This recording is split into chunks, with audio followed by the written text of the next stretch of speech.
I am Lee Moore, and today is a very special edition of the Chinese Literature Podcast. We have today a special guest, Robert Delaney, who has written for a variety of newspapers, including the Wall Street Journal. He has just come out with a new book. It's a novel called The Wounded Muse, and he's here to talk about it today. Robert, thank you for being on the Chinese Literature Podcast. Thanks for having me on, Lee. I appreciate it. Could you tell us a little bit about the novel? So the novel centers on several actual events, including the disappearance of a friend of mine who, while I was in Beijing, who was a documentary filmmaker. He was working on a subject that the government was not happy with, and he eventually, in the course of running interviews or on his way to an interview, he disappeared and he was detained for a period of 6 months. So it's about that's sort of the inciting event. The book centers around that and several other actual events that were eventually kind of knitted together form a novel. So some of the book becomes fictionalized. So I just sort of characterize it as a novel based on actual events. How much of this is fictionalized and how much of it is real? I would say about 60% of the book is real. And but I should also point out, though, that some of the events in the book didn't actually happen in connection with the main story in the way that they appear in the book. Think of it as sort of several isolated events where I change some of the details and I kind of wrap them together and kind of have them all crash into each other at the end. So one of the things that I found fascinating about the story is that you're dealing with both fictionalized actual occurrences and some fiction. As a writer, do you approach those as two different things? Do you have to think about them in different ways? In the novel, they kind of run together, and I wasn't really able to tell where fiction began and truth ended. Well, I mean, I guess overall, I deal with it by just keeping in mind that I was writing a novel, and it is really it's called a novel right on the front of the book. So no one should ever read it and walk away from it and think, wow, that's all of that stuff. I can't believe all of that stuff happened, because some of the stuff didn't happen. How did I deal with it? The feedback that I got early on when I had early drafts, at the point when it was really a piece of creative nonfiction, so it was a straightforward account with, handled in a more creative way, just in terms of delving into people's pasts and backgrounds and whatnot. The feedback was that it wasn't suspenseful enough. So in real life, the documentarian was released after 6 months, and there were no outward signs, or there were no signs that he was damaged sort of physically or psychologically. So it all had a very happy ending to an extent. And, literary agents are kind of like, well, that's not exciting.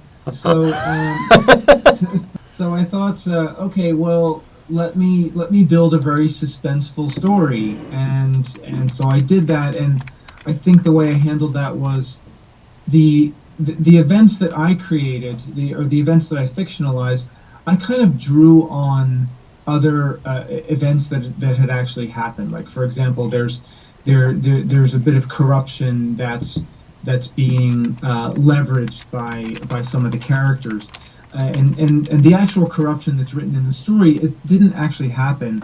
I based it on instances of corruption that had happened at other times in other parts of China that were kind of similar. I always felt like even the parts that I was fictionalizing, I was kind of basing them on situations that had happened. And also in the way that I drew out the plot, I kind of extrapolated in a way that made sense to me, in a way where I thought, well, if this I wouldn't be surprised if this particular situation in the book wound up at this point. And so that's how I handled it. Is it okay if we use the filmmaker's name? Yeah, I think so. Okay. I mean, I've been in touch with him about this book. I mean, he knows that it's that the book is based on his situation. Yeah, his name is Hao Wu. Awesome. Hao, and then family name is Wu, W-U. He's an award-winning documentarian. He won special jury grand prize. I think that was the category he won at South by Southwest this year in March for his documentary called People's Republic of Desire. Which I was going to say has just come out this year. So he's continued to produce even after he had this period of detention. So he has continued to produce. It's not only People's Republic of Desire that has won him a lot of critical acclaim. He has another one coming out also. It's more of a personal story. I believe he's in talks with Netflix about this, but I'm not sure the details. I don't want to sort of speak for him. And Wounded Muse has actually won several awards, if I'm not correct, right? It was in University of Toronto, Penguin Random House Creative Writing, or is that correct? Yeah, that's actually not right. Oh, sorry. So the Wounded Muse was just released on October 1st, but you're right in that there was sort of the early sketches for this book, if you will, came out of a compilation of short stories that I wrote and submitted to the University of Toronto Penguin Random House competition, and that was called Route 1 to China, and that got first runner-up in that competition back in 2012, I think it was. And so Wounded Muse comes out of Route 1 to China. Well, sort of. Okay. I mean, there were I was doing kind of early experimentation in just writing out scenes. It was more memoir about what was going on in China when I was working there as a journalist, and also when I was there as a student. And correct me if I'm wrong, but this also, you made it into a screenplay and tried to work with it in that format. Is that correct? Yes, that's correct. That was in the early days of writing the book. I was put in touch with an independent film producer who took an interest in it. He took an interest in the story. He asked me if I would be interested in writing a screenplay. I did. After writing a book about screenplays, we actually raised money through, forget which platform it was. It's like Kickstarter or something? Kickstarter, yes, thanks. And we actually raised enough money between the money raised on there and my frequent flyer points that I accumulated as when I was sort of a journalist at Bloomberg. We got to China and Macau and Hong Kong and shot the whole thing. We wound up, by the time we got it into post-production, we ran out of money. Kind of been stuck there ever since.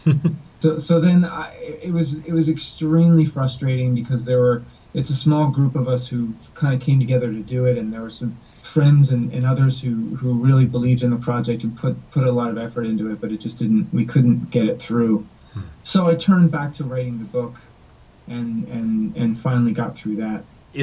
How different is it approaching a novel versus the series of sketches versus a screenplay? Like, can you talk about that difference? I guess I would say the initial sketches that I did in Route 1 to China, that was really just memoir writing. And the reason I did that was because I had some very early chapters of The Wounded Muse that I showed to a mentor, and his feedback was that I'm writing too much like a journalist, and he said you cannot write a novel or even a long form piece of creative nonfiction like you're writing a news report. He suggested that I go to a couple of classes at University of Toronto for memoir, and I said I didn't want to write memoir, but he said it would help a lot to do this because you'll understand better. If you're writing about very personal things, it'll teach you to write about other characters going through personal issues. That helped me bridge the short story form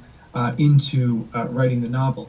Writing a screenplay was a whole different animal. I read a couple of books on how to do it, and it really comes down to performance and the inability to write out certain things that were very interior that are featured very prominently in the book. Obviously, you can't do that in a screenplay.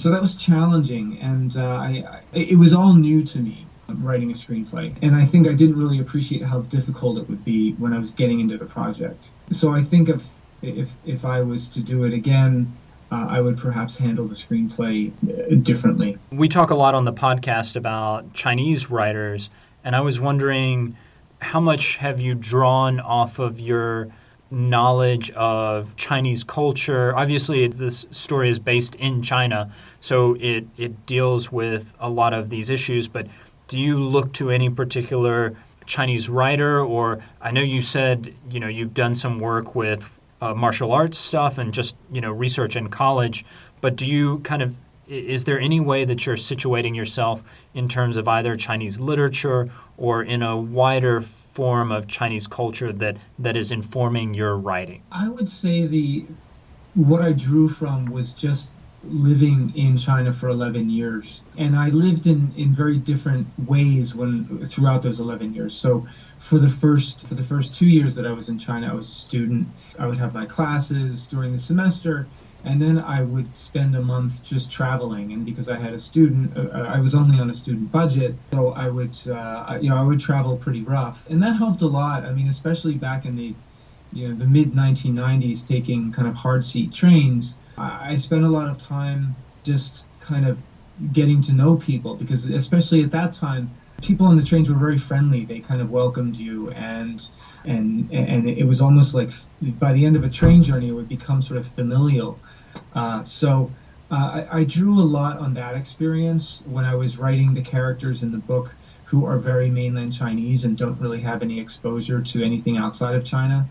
And also, then I guess my things progressed for me in China. I wound up getting a job and working and kind of making a proper salary in Beijing, and also in Shanghai, and also in Shenzhen, where I also lived. And so that was a very different experience living in China, where it was a bit more separated. It wasn't so much reading Chinese literature. It was more just kind of the daily experience of being a student, of being kind of like a hard seat train traveler, and then being kind of an expat in China. Living all of those different ways allowed me to draw on quite a lot to pull the story together and pull the characters together. So there is also, in this story, there's an American journalist named Jake who, it sounds like he's kind of a fictionalized version of yourself. Would you say that's a fair way to describe it, or?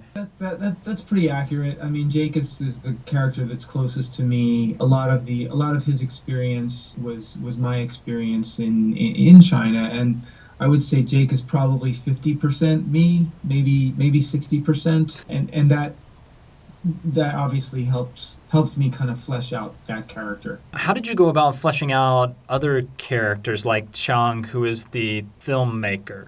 That was very easy, simply because over the course of, I forget how long friends in Beijing before he disappeared. Maybe it was about a year and a half or 2 years. He was part of my circle of friends. There's kind of a romance aspect in the book, which I only added in at the suggestion of kind of literary mentors. So that wasn't actually the relationship that we had. We were just good friends. I always had a lot of respect for the way he approached his projects. He was so passionate about documenting China and documenting different aspects of China.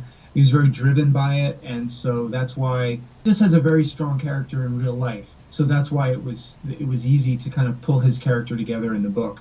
You mentioned the relationship aspect. Two of the main characters in this story are gay, but you don't really make that a big part of the novel. Can you talk about that decision? I mean, just because I come from a background where I've studied 2 years in China and 1 year in Taiwan, and the difference between the way homosexuality is treated in those two countries is so stark that I was expecting kind of more of that, but that never really came. And I think it's great, but because it's just a non-thing. But could you talk a little bit about that decision and kind of what you did or didn't want to do with that?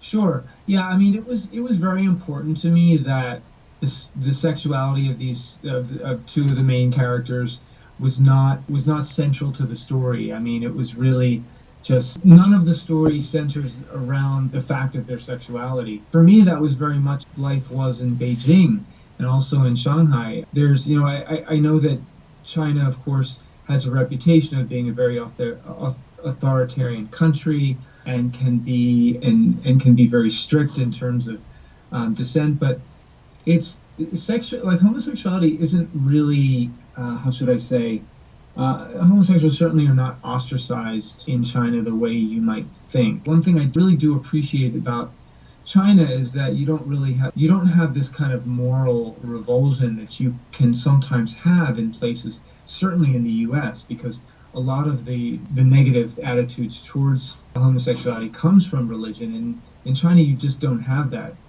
which is refreshing. However, on another level, when it becomes personal, when it's in your family, that's sometimes a different story. But at least for the purposes of the novel, I just didn't want. For me, it was just this is the situation these characters are faced with. They have relationships. In some of the main characters, they happen to have gay relationships, but that's just simply who they are. It's not central to the story at all. Robert, I think this has been really great. Do you have anything else you want to add, or is there anything that I'm missing?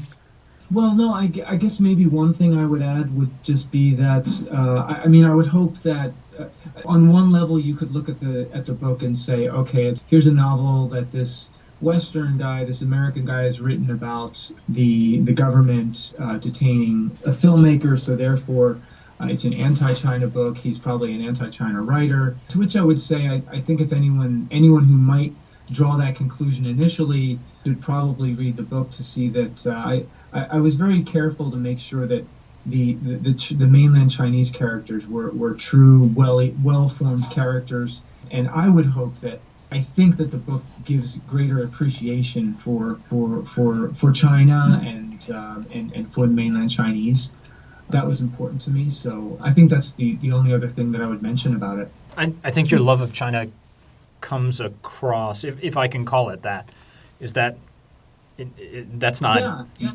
Okay. Yeah, it does, and I would say that you could look at China and you could look at this tremendous economic growth, and you could look at how quickly the cities were transforming, and it could be a bit off-putting in some ways, but I guess I found this level of beauty in everything that was going on in China. There's quite a bit of it that's disturbing, but at the same time, I also saw a lot of hope in it, and I appreciated a lot of what was going on too. So I would hope that comes through in the book also. Yeah, I think it hits on. I mean, it's obviously there are political elements, but there's also a very personal element, and you can understand both of those aspects in very different ways when you're. And I say this personally, when you're living in China, you deal with those things on different levels, and it seems like, I mean, it just from reading this that's happened to you too. It sounds like there are some similarities in experience. Yeah, that's exactly right. And I appreciate the fact that you see that in the book. I really appreciate you coming on the show. One thing I do want to ask is, where can listeners go to purchase your book? You can go to Amazon. You can go to, let's see, where else? I feel like I really I need to learn to market my book better. Yes, Amazon. I would just say just go to Amazon, and you can order the book there. Get the physical copy. You can also get it on Kindle. I know that there's also the Mosaic Press is the Canadian publishing company that puts it out. You can also go there and order it. But also, I would just say that if you do order it through Amazon, I would appreciate it greatly if anyone who gets it there could take the time to just leave a review. Very helpful for creative projects like this. Awesome. Thank you again, Robert, for coming on the show. And definitely check out the book. Thank you very much, Lee. I appreciate it.